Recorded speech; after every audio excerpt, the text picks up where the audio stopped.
I think most people burn out because they're looking for money. They're looking for short-term highs.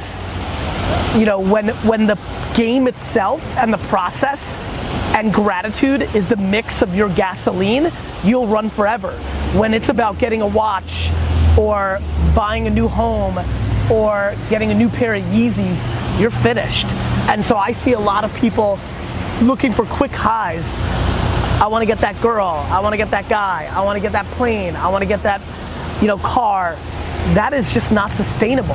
When you're like, I cannot believe I'm alive, thank you so much, and oh my God, I can't wait to wake up and fight and grind and try to win.